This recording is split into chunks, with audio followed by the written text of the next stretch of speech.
Welcome to the Noise Podcast, brought to you as part of the Noise Podcast Network and in association with Liquid Death. Thanks for murdering our thirst. I'm Will. What you're about to hear is episode one of 2024's favorite noises.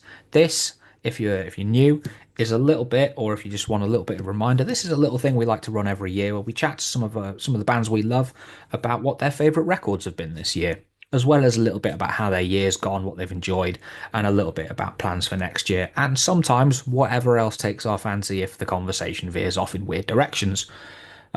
This is episode one, and in this episode, I'm joined by members of Texan metalcore band Gore, who've released their debut EP, A Bud That Never Blooms. And as anyone who knows me will not be surprised by at all, I'm also joined by members of Heriot, the industrial metalcore slash death metal slash really fucking cool band that have been taking over the UK underground over the last couple of years and have just released their debut album, Devoured by the Mouth of Hell.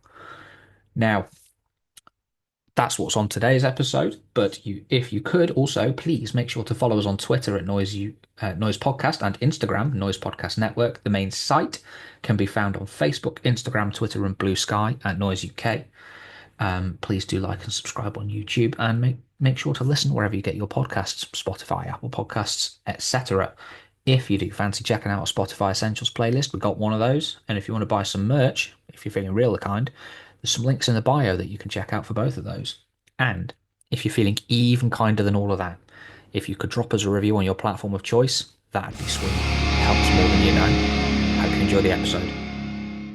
So I'm joined by Devin and Alex of the Texan metalcore trio Gore. Yeah, first of all, thanks again so much for doing this. We're recording on a Sunday of all days. It's Riff Day, as you pointed out before we started chatting. Yes, Um, indeed.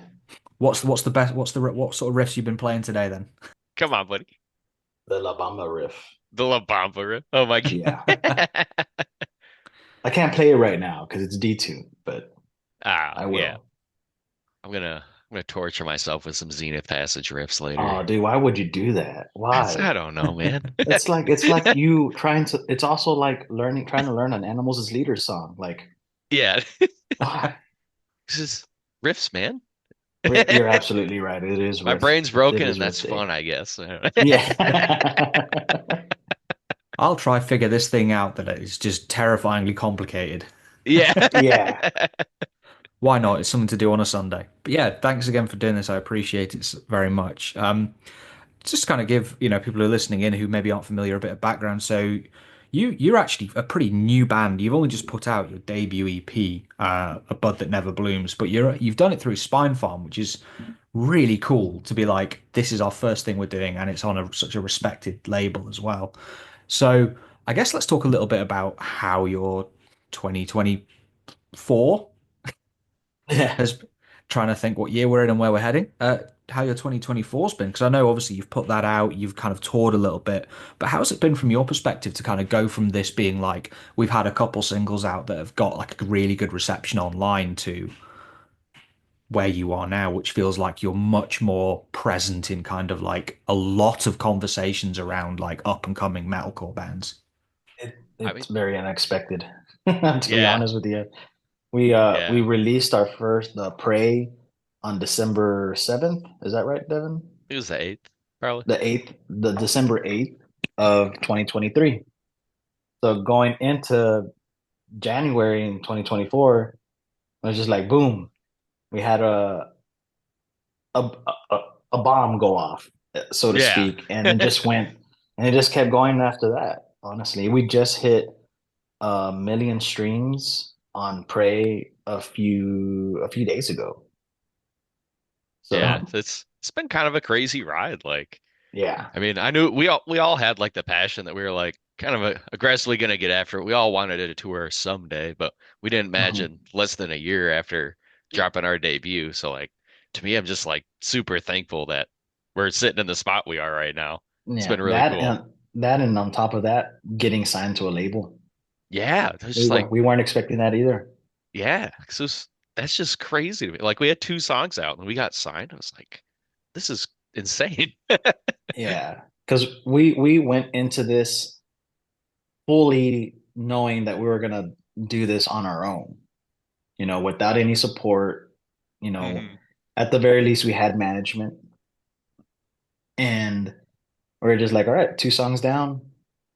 So, the reception is pretty awesome. Let's see what else. Let's get this third song out. And then label was like, wait, hold on, wait. We want to be a part of this. We're like, You're like, Sorry, what? okay. thanks. Yeah.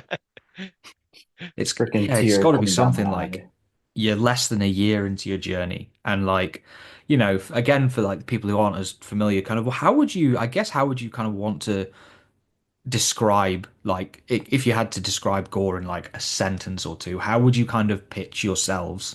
I hate the word pitch, but like, how would you sort of describe yourselves to people like, because as there's definitely people that haven't come across you yet, but are going to pretty soon, I would imagine. Mhm. Ooh, how do we describe ourselves? I mean, it's just trying to put emotion out there through song, really. Yeah. Like, just really trying to convey those uncomfortable emotions and put them into song. That's like our whole mission. Yeah. I guess, yeah, just raw, emotional, uh, relentless music Hmm. and lyrical content put together, and you just put it up. You have Gore. Yeah. Yeah.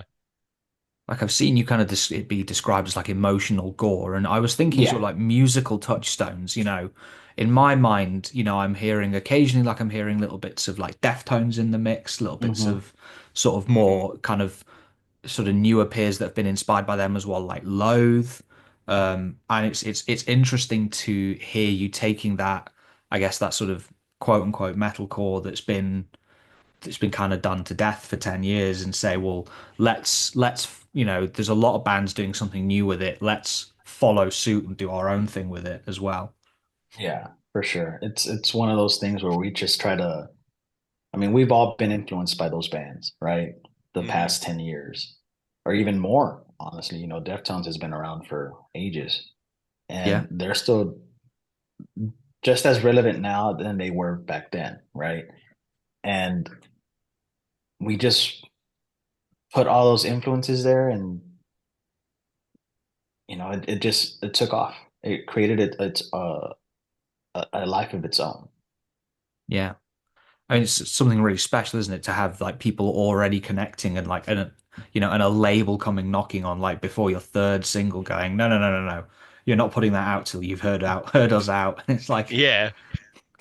Yeah. so coming on to like what this kind of this series of kind of sort of mini series is going to be about. Every year I've done this for the past 3 years now. This is the third year. I really enjoy talking to like bands I've talked to before and also newer bands like yourselves, and kind of understanding because what I've found is that people really love hearing what you really enjoyed this year because Hmm. it will often be, you'll often find that it's stuff that isn't necessarily in metal, and you'll get to talk about stuff that's like a record you've heard this year that's had a big impact on you.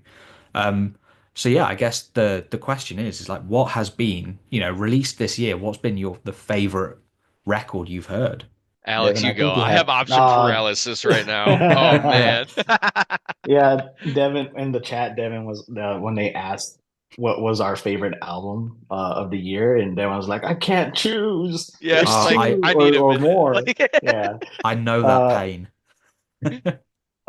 for me it was the new Bill Murray album that just dropped a few months ago. Uh American Motorsports. That right there is one of my that's my top pick for the year. Honestly, Yeah. it's such a good blend of like country vibes with like heavy detune guitars. That's just and it's catchy. yeah, So you're like makes sense. you just catch yourself singing the song. You're like, oh, didn't even notice I was singing the song. Like Yeah. it's that album makes you feel good. You Hmm. Yeah, know. I really enjoyed that record as well. Like because I've got a few friends that are super into it, and I didn't really have any idea about Bill Murray Hmm. at all, and they just said, "No, go listen to it." And I've come away from it going, I didn't realize that country and metalcore could work so Yeah. well in like a Oh package yeah. with these huge pop hooks, and Oh as you say, yeah. like the odd breakdown. and it just Yeah. feels like it shouldn't work at all, but it's so much fun. It's Yeah, it's yeah. it's so it's that's what it is. It's fun. It's fun to listen to because you're just like, I would have never expected this, right? Hmm. And the hooks, like the lyrics and everything, and just like the melody, the layering. It's like country layering. You layer guitars, pads under, and it just creates this amazing sound, right? And Hmm. Yeah. that got me hooked, honestly. So I'm really excited actually because I'm seeing them live next month. Because Oh, Oh, they're yeah. on the big Sleep Token Arena tour here. oh, that's That's so gonna be sick. rad. And like when I saw them, I just went, how does this fit? Like, Oh, but that I think that's what's fun about it, yeah. Hmm. is again, it's going to be something like that doesn't necessarily feel like it quote unquote should fit, but then Mhm. it's just going to be really good fun. And then you're going to get something that's like totally different, but still appeals to like the same kind of people. Yeah, for Yeah, sure. yeah. Yeah. I saw Bill Murray, I think last month, uh, in Houston. And I was like, oh man. And I brought my wife with me, and she's like not really into metal, but she's like, I'm slowly like inching her Getting in there. that Yeah. direction. And she's like, I became a fan just listening, watching the show because the show was so much fun. Yeah. And the music, and she's like over here singing the song. I was like, Got you. ah, got you. I did that with a friend of mine as well. My best friend, who like he's not into again, he's not super into like he's into heavy music, but then doesn't really kind of keep up with it. Yeah. He's got a kid, that I Yeah. get it. And I just said to him, "You like country?" And because I know he really loves country, and I said, "Go put Bill Murray on and come back and tell me what you think."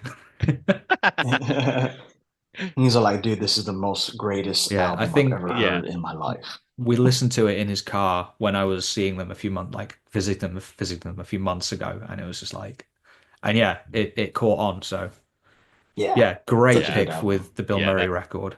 that Thank album's you. insane. Yeah. Go on then, All Devin. right, What's your Devin. All pick? right. Come Oh, on, let's do it, buddy. I gotta make a hard pick for Knock Loose's You Won't Go Before You're Supposed to. Oh, that is a Dude, that shout. Yes. Yeah, dude, that album kicks ass, dude. It was funny because like I actually never really got into like hardcore or anything like that, but that album like converted me. Specifically, I heard the collab with Poppy, and Oh like I yeah. was like, oh my God, Suffocate. that breakdown is like Oh. punishing. I was like, this is insane. And I checked out the whole album. I was like, yeah, this is like nuts. Album of the year, and it's like 27 minutes. yeah. It's like Dude, I it's genuinely think it's one of the most and inventive like hardcore records of the year. I Dude. just saw them a couple days ago too, and it's just like, Oh my God. especially in a live context, like it's just crazy. It's like How so long like was yeah, that fan for concert? life now. What's that? How long was that concert? It went on for a while. They had a pretty good set. Okay, cool. Yeah, Because yeah, it's they like played a good chunk of 27. this, and like they had stuff from all over their catalog in there too. Nice. That Hell yeah, Black dude. Dahlia Murder, that was another one I couldn't decide. That might be sitting under Oh Knocked Loose. yeah, that's Mm, that's another really good shout actually. I the I remember listening to that Black Dahlia murder record and just going, this sounds like in the most complimentary way possible. This sounds exactly like I expected it to. Like this sounds Yeah, exactly like I yeah. wanted it to, you know? Well, it just warmed my heart because, like, after Trevor's passing, just to see them like To see putting them something come out back. again and like Yeah. coming back mhm. like that, I was like, this. It just feels really special, you know? Yeah. Yeah. Exactly. I think it's just such a great way to like, because the way they did it as well with Brian kind of taking over vocals and bringing in, I can't remember, I think it was Ryan, I think it was his Yeah, name, coming Ryan Knight. back in on Yep. guitar. Just like keeping it in like that little kind of musical family was just Yeah, like the perfect way of doing it. And then to put yeah. out a record where I'm like, there's moments where I'm like, he sounds so close to The Trevor. tr It's like Mm. eerie. Yeah. Yeah, No, it was like it was cool watching them live. I'm just like I'm watching like two generations of Black Dahlia lead players, like with Brandon and Ryan, like together now. I was like, this is crazy. They're like trading solos and stuff. And I'm like, this is an insane moment. You know? that's really That's cool. so And sick. to come back to the Knock Loose record that you've picked, like The Suffocate breakdown you've singled out, the fact that they threw like Hmm. a reggaeton beat in there Yeah. Yeah. was just Did he I did. It's Dude, crazy. it went crazy on TikTok, dude. Like yeah, the fact that it went commercial was insane. Yeah, Like dude. They're he had freaking like A-list celebrities like dancing to that breakdown, which was just it's insane. insane. Well, they're a yeah, Grammy nominated band now. It's like yeah. Yeah, It's dude. just absolutely crazy and so well Them and deserved. Spirit Like, Box, dude. Like yeah, this is yeah, the year for metal right now, yeah, dude. dude. No, I it's I insane. I really think that that record. I think when I wrote a review of it, I think I described it, and again, I mean this in thoroughly complimentary way, as like really obnoxious. Like Yeah. Hmm. it's Oh, Yeah. yeah. so So uncompromisingly, obnoxious. savagely heavy, you know. And I'm sure I saw an interview with them where they said, "Yeah, we deliberately like we tuned it low, we layered over the guitars so that you like so that there wasn't not that so that all the nuance was lost, but so that it was just kind of this big wall that you were just being Yeah. walloped Yeah. with." And then to That, just turn that into the most condensed 27-minute version of what you've done and make it the most obnoxious, harrowing, knocked loose record you've done to get Yeah. heavier and weirder than your last album.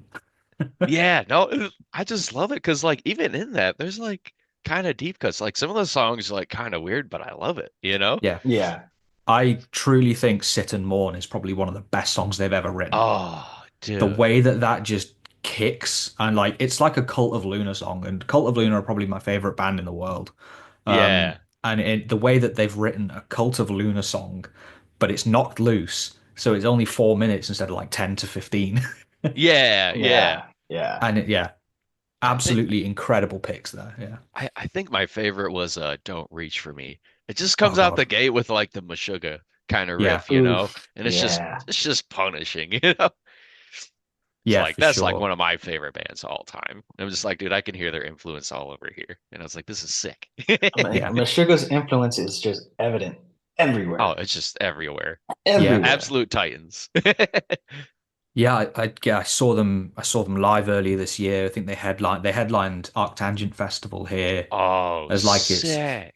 and I'd seen them in 2019, I think it was when I first went to Arctangent, and again they were headliners.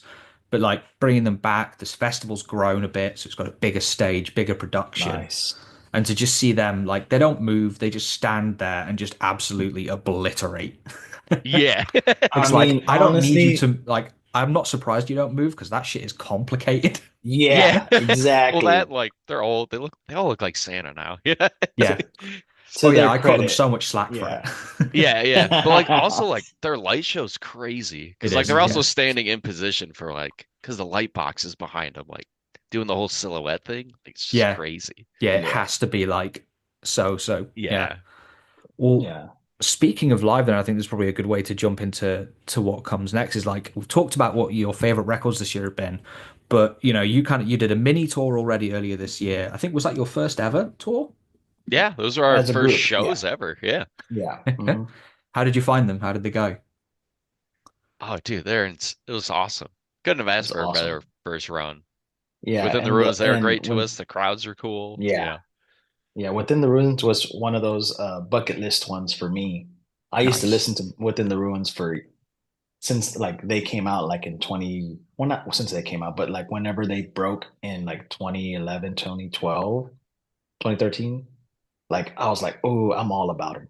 Yeah. This is so good. The guitar work is amazing. And his tone, Joe's tone is very recognizable. Hmm. You know, like if you hear a Within the Ruins riff just randomly blinded, you're like, oh, that's a Within the Ruins riff. I Yeah. know that. I know that Hmm. tone, you Yeah, know? it's something you can pick out anywhere. So that's really, really cool to do as like your first ever shows and tour. Mhm. But coming up, because it's going to be 2025 soon. What can you tell us about what you've got planned there? Any more shows coming up? Like, I'm sure you've said somewhere like that you're going to be working on like your debut record as well. Like, you don't want to just just I say have it as like the EP, but you kind of want to keep hammering that momentum and like keep hammering away at Yeah. it. Yeah, we Yeah, have I mean, lots of writing. yeah, Yeah. a lot of writing. we've done a few sessions already um, to get stuff started for next year. Um, I can't remember what when does this interview go live? Um, I'll be honest with you, I'm not sure yet. So if you want to drop something that can only go out after a certain date, I'll make sure it goes out after that date. I believe it's November 12th. It's like in the next couple days. Oh, it would be Um, after that. okay. Oh, okay. Yeah, so we just got confirmed for Download Festival. Fuck yes. Yeah, Yeah. which is fucking sick. It's insane. That's like crazy. You're coming several thousand miles on a single EP to Yeah. Yeah. It's We we hadn't even played a show by the time that got pitched to us. We're like, what is happening yeah. right now? This was insane, honestly. Just And so the fact that we're going to the UK to play a few shows is insane. Honestly. I'm still like I'll I'm take still that in little I'll like take that little disbelief. it slip as doesn't feel real yet. You know? I'll It's take that just little like Yeah. slip of a few shows as well. Thank you. Well, Download who for knows? sure. I say we'll Yeah. make sure this goes out after the announcement. But yeah, no, yeah. download is going to be crazy. Like, Yeah. Yes. No, I'm way excited. Dude, for real. I don't know whether to do pointless karate kicks right now or guitar helicopter. I don't know. Yeah. I'm just so excited. Yeah, we're excited for what's to come next year. And hmm although it's gonna come with a lot of stress and responsibility, but we're here for it. That's what we signed up for. hmm exactly. Yeah, maybe you're doing it a little bit earlier than you expected, but like, who cares? Like, embrace it, Yeah. Yeah, run with it. Yep. exactly, exactly. Absolutely. Oh, well, thank you so much for your time. I'll let it stop there. Well, I'm joined by Erhan and Debbie from the incredible Heriot, who just put out their debut album, Devoured by the Mouth of Hell. Yeah, so first of all, how you two doing? How's things been? Good mate. Thank you. Yeah, good. Thank you, man. Yeah, really good. Thank you. Yeah.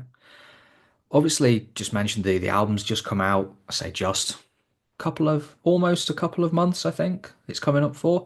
How's that been? How's that been to have that out in the world and get kind of the reception to it after kind of so long, you know, slaving away at it? Yeah, it's been good, man. It feels weird because like that whole year was just like we had something like we were kind of leading up to, and now at the moment we're sat on nothing. But obviously the album's just come out, so that's it's okay to be that way. I think we're very good at like being like ahead of the game, looking at the next thing. But mate, it's been really good. Like it's it's different for us. It's a progression. It's a there's definitely new elements that we've explored on this record that we kind of had touched on before. So for people to enjoy it as much as they've enjoyed it, wouldn't really be happy with that. To be fair, just yeah, excited to be playing more of the tunes. Really, Yeah, it feels great to have a full length out now. We were doing shows off the back of an EP for so long. It feels really great to have, an album to our name now. We've wanted to do an album for years. We were discussing an album even before the EP, and I'm kind of glad that it did fall that way because, as he says, we've just had a little bit longer to sit on thinking exactly how we want to sound as a band and expand on more ideas. And, we've just had a little bit more time to grow. And I feel like Divide by the Mouth of Hell is definitely like the best representation of Heriot. And I feel like it's an accurate one. So yeah, I'm really, really happy to have that out now. And I'm so pleased that people seem to have enjoyed it. Mm. Yeah, I mean, for anyone that so much as like glanced my way over the last, what, three and a bit years, I've been yelling about it. So it's really fucking cool to see the album out, to have heard the album and gone, I am so happy with like where you've kind of come from and ended up, because it feels like you've gone on this journey of like the EP, like you say, you're playing shows on an EP that everybody loved, but at the same time, you were kind of like but it's 20 minutes. It's not everything we can do. Yeah, Yeah. that's it. And it must feel nice now as well to be like, you know what? We can put new stuff in the set list. Yeah. Oh, mate, absolutely. I think we had so many instances where we played because obviously we had a lot of like drones and like interludes and stuff. Because genuinely, we did not have enough music.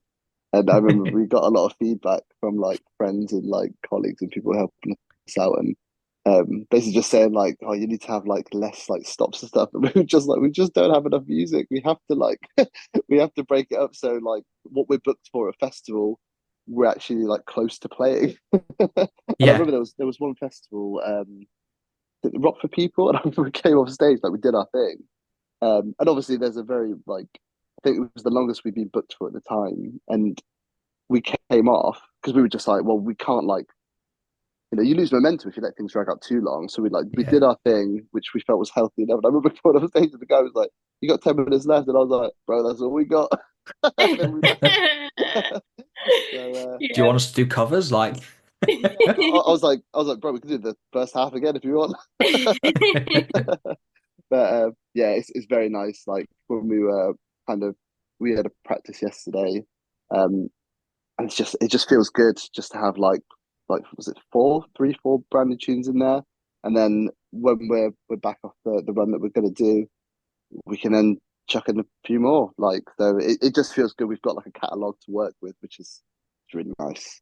yeah, it's nice to go, oh, we can swap stuff around. We don't have to go if we take Yeah, that out, what the hell do we replace it with? It's like, Yeah. yeah, and it's nice as well because like if we let's say we did like a different tour, I think there was one thing that we were like kind of conscious of when we just had the EP is that because we only had so many songs, people had seen us maybe like a year or so before would kind of see the same tunes again. Whereas at least like, if we do like shows like months ahead, we can be like, okay, well let's just change it up a bit. It's not like we're just binning those songs off. It's like we have the opportunity to be like, let's play some new ones people haven't heard before. So at least fans who come back hear something fresh and different. So yeah, it feels good, man. and the run you're about to do is going to be really fucking cool, isn't it? Because you're out with Fit for an Autopsy, Silosis, and Darkest Hour, which is like three giants of metal.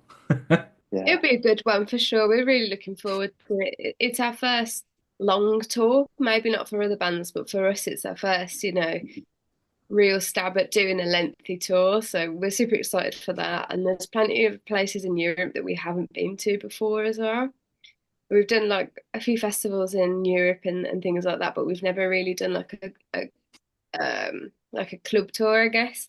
So yeah, it's going to be amazing, and all the bands are sick as well. So yeah, can't wait for that. Yeah, I was Yeah. say that like the Fit for an Autopsy record that dropped this year. In fact, they've all put music out this year, haven't they? All of you have put music out this year because the Silosis That's EP, they right, just yeah. went here, like here's the offcuts from the last record, and everybody went, "What the fuck? This is incredible." Josh is a master of his craft, honestly. He Like is. I remember listening to that and just being like, fucking hell, man. This guy. Yeah. But yeah, it'll be really, really cool. And yeah, it's nice knowing that like all of us are kind of fresh amping new music as well. And obviously those guys will be fresh off the US tour. It's Darkest Hour with them in the US as well at the moment. No, No. so it'd be us and them joining. But yeah, obviously for us we're just like, yeah, this is our longest thing.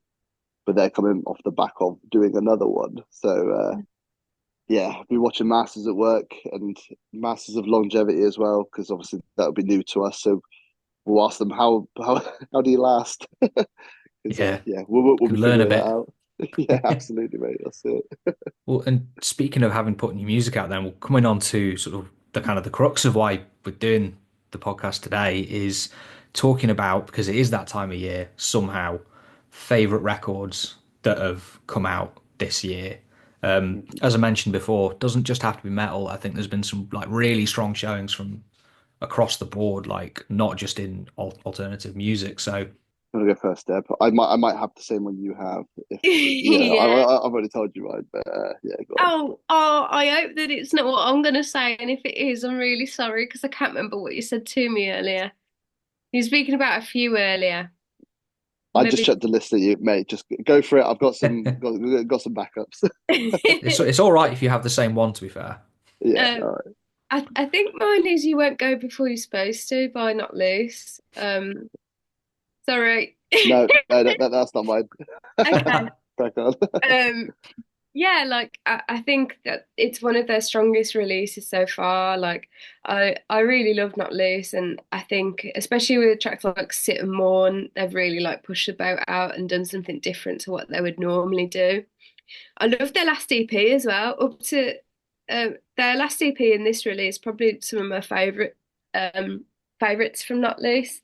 So yeah, that would probably be mine. I think they're a really exciting band. I think it's cool how they haven't compromised like how heavy that they are. And it's amazing to see them reach like the heights that they have just from being, integral to who they are. I agree. Like it's up there in my top five for favorite records this year for like because they've the last EP where they went heavier and weirder than what they did before, and now it feels like they've gone even heavier and a bit weirder again, where Hmm. we're at this point where they can just deliver 27 minutes of we're not gonna fuck around. You've got like reggaeton breakdowns, you've got the poppy Yeah. feature, and then Sit and Mourn where they basically write a Cult of Luna song. Yeah, that's the bits that like I find the most interesting. I feel like the last track, like you say, Sit and Mourn, I'm just like, oh my God, this is so overwhelmingly good. Like there's just so much atmosphere in it. I think it's killer. Yeah, Um, it's really intense. yeah. I've also really gotten into Lola Young. I see a few of the people like in this kind of space in like metal bands also enjoy it. She's like I don't know whether I don't know what subgenre of pop she might be under, but like she's super cool. She's really authentic. She's got some really catchy singles. But her new album is really, really cool. I listened to that a lot over festival season. Um, and I didn't like it at first, but I have come round to it now. I do really like the new Billie Eilish album. Um, I didn't when it first came out, just because it's quite different to our last one. That's interesting. Um, but yeah, the more that I've sat with it, the more that I've really come to enjoy it. I think it's a much more like mature version of Billie Eilish. But yeah, I've come around to liking that a lot more. I think there's a lot more to like dive into the Yeah. longer that you sit with it. I don't know, it's a strange one. It wasn't like immediately like this is amazing, but over time I'm like, yeah, this is a banger. That's interesting because I had the opposite with it because I Really? hadn't gone back to Happier Than Ever much.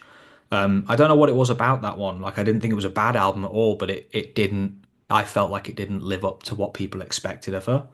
And then with Hit Mm. Me Hard and Soft, I feel like you say, it's a much more mature album, and there's so many interesting production choices. Like her and Finneas work so well as a creative force. Hmm. Like the switching in Chihiro and just like even just being confident in herself enough to release a song like Lunch is Yeah, yeah, I think I would agree actually that's a really, really great record as well. yeah. I did really like her one before.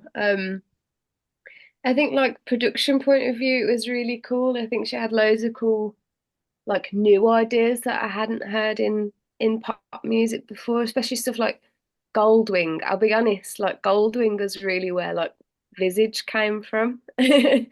Like the vocals on the Goldwing of like the choir kind of stuff. I found that really inspiring. But yeah, I have come around to Hit Me Hard and Soft a lot more now. Okay. That's a really interesting one as well. E, what about yourself? What's been your pick, do you reckon? So, I mean, yeah, I was thinking about it. So I wanted to try think of some alternatives because me and Deb don't listen to always the same stuff, but there's definitely some crossover. So I wanted to have some backups. But I'm always just brought back to this one album, and it's got to be Rap by Charlie XCX. I Oh don't know if I've yeah. listened to, I don't know if I've listened to anything so much like that's new. Like it's just incredible. I never really listened to Charlie XCX's stuff before. Because I got to be honest, I wasn't too keen on like the kind of vocals. The vocals seemed like very like kind of talky and like I don't know. I just it didn't grasp me initially, but when I heard this record, it's just amazing. There's like nothing I'd skip on there. And I think it helped where we had a lot of time we were in Europe and stuff, and you know, I guess a lot of free time to just listen to music that you can. I think sometimes what I struggle with is having like a bit of like pause on life where I can just really listen to an album all the way through and just kind of absorb it properly as it's meant to be. Um, Mate, that album is just it's just so good. Like I was trying to think of favorites on there as well, you know, like but it's just it's so dynamic for what it is as well. And Yeah, especially it's like for me, I guess being quite ignorant to Charlie XX and like hearing a few things like here and there, but not really diving in. It's just like I listen to it and I'm just like I get it. Like it's just great. Like going from like I think everything is romantic or sympathy is a knife is probably my favorites on there. But yeah, yeah, it's just I have a habit of if I love a record, I listen to it till death, and I will begin to hate it, or it'll be one of those that's on a playlist or my like songs, and I'll skip it. Just like, oh, I've heard that already. Can't Charlie comes on, it's staying on, but it's really really good. Yeah, I think that's probably my favorite. I did like. I think a close second would be. I don't know if you've heard it. You're a music dude, so Bob. You know the new album from Geordie Greep, New Sound. I actually don't. Um, it's it's the vocalist of Black Midi, which again is a band I haven't listened to. I've been really trying to like push the boat out and just if I see a record that I like the look of, I'll just listen to it and make sure I properly listen to it rather than just hear a few songs and go, nah. Mate, it's really hard to explain, but it's really fucking good. It's not heavy. It's like kind of like rocky, like post rock stuff with a mix of. I mean, his vocals are very, very straight. It almost sounds like a Disney villain character. Okay. Sounds sounds mental, mate. But honestly, would listen to it. It's really, really good. Holy, holy is the one that if you're gonna listen to it for the first time, that's the track. Nice. But yeah, that's the close second to Brat, I think, for Yeah. me. Say, Yeah. I can talk about Brat a bit because I've that's one I've listened to a lot as well. And for Mhm. I think for my money, it's probably sort of the biggest pop culture moment of the year. I think with Brat, the most interesting thing for me is how accessible it isn't and how popular it Mm. is, you know? Yeah, Like there's so many choices on there that it because it's such a reaction to Crash, which was her self-admitted, I'm doing a big label pop record that's gonna, that's gonna do exactly what people are expecting of a big label pop record. yeah, yeah, Just and like just because. And then Brat is such a reaction to that in such a vicious way, in like if that's the right word. And there's so many weird kind of choices and moments on it that you just think this should not be the biggest pop album of the year, other than yeah, Chapel Roan, like, but that came out last year. But like, yeah, it's the biggest pop album of the year. Like Brat Summer, it's not it's Brat Green now. It's like it yeah, doesn't matter literally. what the shade is actually called. It's Brat Green, and the thing that it interests the thing one of the things I respect most about it is also the fact that she wasn't afraid to contort those songs into completely new forms for the remix record. Like it's Mhm. Yeah, not just someone else has featured on it and it's a little bit different. It's completely different. Like some of the songs are barely recognizable. yeah. Mhm. There's one on there. Let me see if I can find it. Just the idea that art is not permanent and it's in this malleable form that the person that made it suddenly goes, you know what? I see it in this way as well. Like it can have Yeah, these two, three different forms. yeah. I mean, it's similar like how you guys were speaking about the Knocked Loose record, where it's just like I think that's I didn't kind of realize this, but I think anything that's kind of like it's so true to them, and like they don't let anyone else influence what they want to do and what kind of record they want to make. that's kind of the feeling I got from this record. And it was the same feeling I got from the Caroline Polachek record, where it's so her, like, Yeah. and yeah, similar vibes from that Geordie Greep album. Like, it's weird and it's, I'm sure, hard to listen to some people, but like it's really unique, like, and it's really like its own thing. But yeah, I agreed. Like, I listened to the remix album for Charlie XX record. I think 365 featuring Shy Girl. Yeah. It's just sick, like proper like 3 a.m. rave vibes. But it's great. Like, but yeah, man, it like Brat will stay in my rotation forever, probably. Like, Yeah. it's just so good. And literally, like I said, everything on that is just an unskippable record. Yeah. I mean, like So even the original of 365 as well, isn't it? Because there's the beat switch partway through that's just absolutely ridiculous. yeah, it's just great. Like, Yeah. I can't recommend it enough to people. Like, and the thing is, obviously, we're both metalheads, really. But like, I think we would love the fact of like finding something new and something weird and just pushing the boat out, because like, you know, Yeah. you're missing out on so much good stuff otherwise. And yeah, that's safe. Yeah, absolutely. It feels like because she was in this kind of like weird alt pop space for, 10 years or whatever it was, and now has been able to break out of that without compromising anything about what she does. And that's just really fucking exciting. Mhm. 100%, Yeah. 100%. Yeah, yeah, that's She's so brilliant. amazing. Yeah, I think she's so, so sick. The I production am is so cool. really excited to see her in about 2 weeks. Oh, I wish that we were Now, home for that. But yeah, no. that's the thing as well. Is like, because this is my first proper listen to anything Charlie XCX. As soon as the tour was happening, I was seeing all these videos. I was like, oh my God, Yeah, I wish I was there. the Sweat tour she's just done in the US because that's the co-headline with Troye That's Sivan right. that looks absolutely unhinged. And And I'm not I'm expecting it to be fairly similar here, to be honest. I saw her on the Crash tour cycle as well at Ali Pali. amazing. Yeah, nice. Um, and here, mini sort of aside about ticket prices, that was 35 quid. And this new Oh, one was like face value 40 for the O2. And it's like, that's how you do it, you know? yeah, Yeah, absolutely. I It's think, brilliant. with fees, it was, closer to like 50 odd 60. But at the same time, Yeah, that's well, it's really not bad, good is it? considering that some artists that I saw announced that were flying over from like the US, like Childish Gambino tickets were £140, and I was so sad because I really wanted to go. Enough about albums of the year and ticket prices. Let's talk a little bit for the last sort of couple of minutes, hopefully while connections hold up. Talk a little bit about what you've got coming up. Obviously, we've talked about the Fit for an Autopsy tour. Anything for 2025 you can hint at that people get excited about? Yeah, Deb, you're probably our gal to big us know what we're doing. I don't know what we that's can talk about really. it.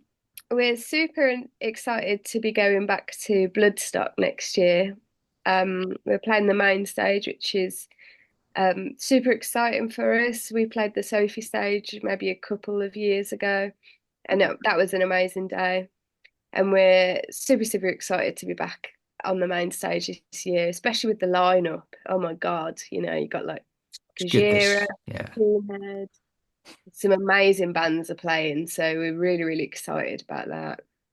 We've got a few of the things in the pipeline that we're not going to share just yet, but yeah, it's going to be a fun year next year. We're really, really stoked.